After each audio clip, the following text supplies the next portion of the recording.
I hope you enjoy it. Every so often, I come across something of a medical condition that seems to be the basis of certain folkish or folklore beliefs. And a friend of mine who works was a psych med professional, was telling me this recently of a disorder known as Williams syndrome. Now, Williams syndrome, it was first identified in 1961, I believe, by an individual called Williams. And basically, what it is there's a batch of DNA missing from chromosome 7S at the moment of conception. And this leads to changes and physical appearances that manifest in these individuals when they're born and they grow into adulthood. And this generally caused by the brain is different. The amygdala is enlarged, and then there's also issues with the cerebellum. Now, the main thing to do with these people that have Williams syndrome is they are hypersocial. They are incredibly eager to the point of obnoxious. Now, it's not their fault, of course, to be your friend, to want to know you, to want you to love them. And when they meet, they will hold on to you. They will use that powerful and empathic need to bond with others. They also have an elfish appearance, an upturned mouth. They generally the look is very distinctive. Because they the condition doesn't lead to muscle growth, and they tend to not develop the thriving thing that from a toddler stage to an adult stage. They kind of grow bony. But the most interesting thing of all is that the face that they have became the model for the Victorian idea of an elfish or a fey face. Now, there's a story by William Butler Yeats called The Land of the Heart's Desire. It's a play, actually. And the way that the fairy, the female fairy, is portrayed in the play seems to have a lot in common with Williams syndrome.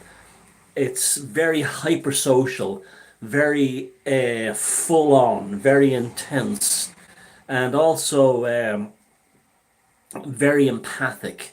Now, they're because of the condition, they tend to be very overly trusting, and they're often used. One of the biggest problems with this issue is exploitation.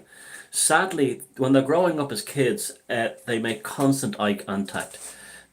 When you're talking to them, they stare into your eyes, and they stare deeply into your eyes, and they will not let go. And they have the only therapy that they can give them is to teach them that that's inappropriate in social situations, as is hugging and touching. They want to hug you constantly. They want to touch you, and that's okay when they're little kids. But when they go into adulthood, because of social boundaries we have in society and inappropriateness of hugging and grabbing on tight to someone you know or don't know, in their case you just met, or making intense eye contact, they often can't break that, and many of them are given up by their parents or put into care. It's actually quite sad.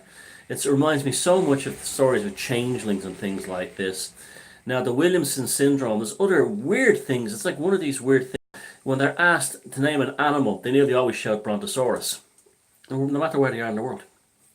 That's a very interesting thing. And they this hyper intensity, this need to they're desperate to socialize in social circles, but often find themselves socially isolated because people don't want to be around someone who's like, I'm your friend, I'm your friend, I'm your friend, I'll be your friend, I'll do anything you want, I'll do anything you want.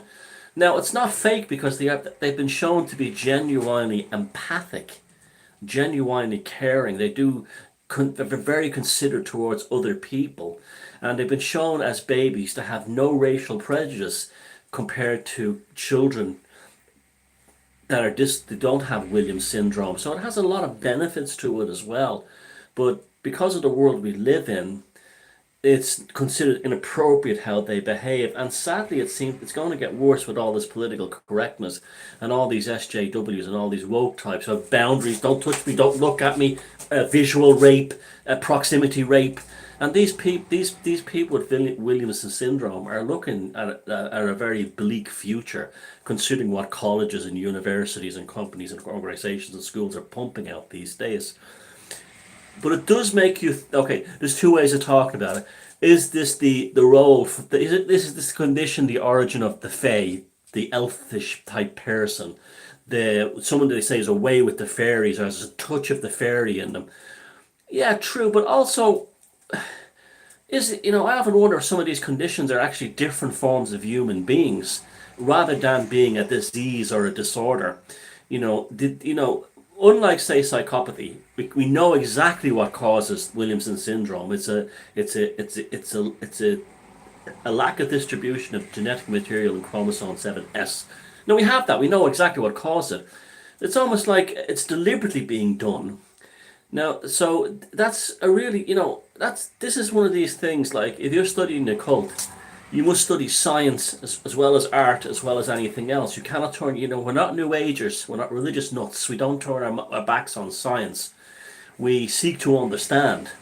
And things like learning about things like Williams' syndrome then get to put you on another tangent that has you thinking about, okay, is this the origin of the fairy? But then ultimately, if everything is consciousness, why did this chromosome 7F have this depletion of DNA? So interesting stuff. Take care.